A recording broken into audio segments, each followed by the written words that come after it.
wasiirka wasaaradda arrimaha dibadda Soomaaliland Maxamed Biixi oo nisoo xafiiskiisa magaalada Hargeysa warbaahinta kula hadlay waxa uu sheegay in wadahadalladii Soomaaliland iyo Soomaaliya la filayay in toddobaadkan gudihiisa siiba maalinta Salaasada uu ka furmo magaalada Istanbul dib u dhacay. Waxa uu sheegay dalab ka yimid dowladda dalka Soomaaliya oo la soo xidhay dowladda Soomaaliland dib u dhacaas uu keenay wareegii shanaad ee wadahadalada Soomaaliland iyo Soomaaliya inay dib u dhacaan. waxaan maanta isugu keenyahay inaan idiin sheego sida ula socoteen waxay ahayd inay bilaabmaan wiiga soo socda oo aanu maanta baxno oo aanu Turkiga tagno aniga waftigii Soomaaliland ka socday oo la kulanno waftigii xamar ka imanaysan wada hadaladii aanu balansanno bilowno waxa xalaytan la soo xiriiray dawladii iyo madaxweynihii iyo wasaaradii oo naga codsaday inaanu dib u dhigno maadaama aan wasaaradii iyo dawladii si aanu dhisin aan la ansixin wasaaradii haday maadaama aan sharci ku joogeyn arrinka waanu garowsanay waxaanu goosanay inaanu ka aqbalo oo dib u dhigno waxay ku tariyeen bisha 15keeda inaanu ka dhigno 15keena anaka meel oo baxayna marka waxaanu ballan ugu qaaday inaanu uga ku celino maalinta munaasibna hadaan Soomaaliland nahay aanu shirka qabanno ka shirki uu dhacaya diyaar bay yihiin. wasiirka wasaaradda arrimaha dibadda Soomaaliland Maxamed Biixi oo sidoo kale waxa uu beeniyay in dawladda dalka Imaaraadka Carabta uu kala hadlay in mashruuca biyaha magaalada Hargeysa ee ka imanaya Xunboweyno caasimadda magaalada Hargeysa deegaan ahaan qayb ahaan la geeyo isagoo ka hadlaya wasiirku waxa uu yiri sida ula socotaan waxaan tagay Imaaraadka madaxweynuhu wuxuu ii diray in dawladda Imaaraadka oo ballan ka qaaday abrasheena dhaaftay inay waxyaabo badan inoo qabato waxyaabaha inoo qabato ay kamid ahaayeen biyaha ay kamid ahaayeen cusbitaal Berbera ah ay kamid ahaayeen cusbitaal Burca ah ay kamid ahaayeen iskuul iyo jid intii oon waxba ka soconin inaan daba galo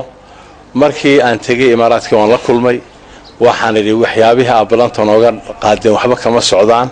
aniga midna carabka ku dhufan waxaan weydiiyay xagee biyihii marayaan xagee cusbitaalkii maraya xagee markii ay ugu qancin waayeen waxaan ku iri dawladda Imaaraadka waxay u gudbisay foundation leedahay Khalifa Foundation baan la kulmay Khalifa Foundation waxay igu qancin weyday hawlihii halkay marayaan cusbitaalku waa imisa sariirood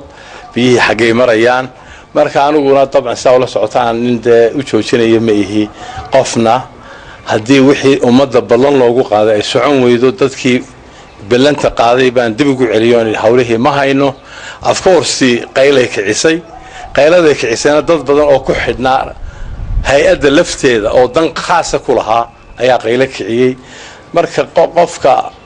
tuuga la qabtaana reer budabada galiya hase yeeshee nin u joojinaya ma ihi wixii ummadan ballan loogu qaaday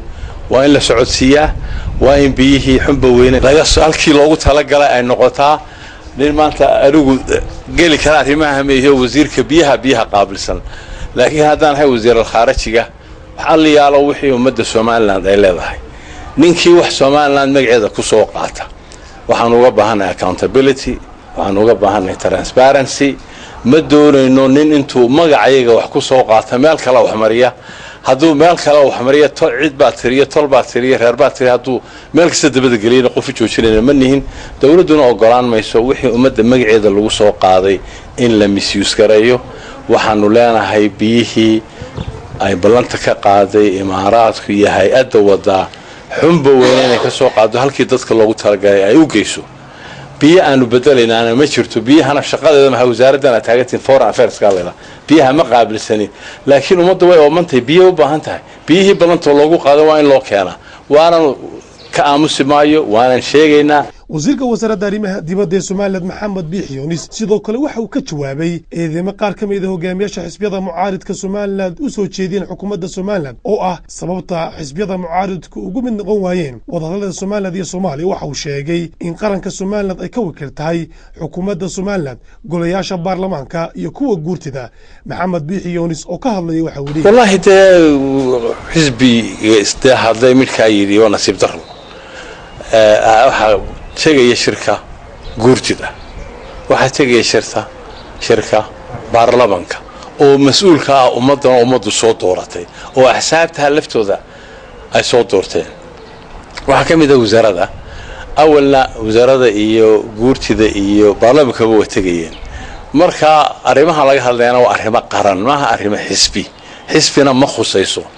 waa arrin ummadda Soomaaliland khuseeya dawladda Soomaaliland khusaya laba dawladood baa wada hadlaya waxaanu u baahannahay ninkii talahaya ee wax nagu biirinaya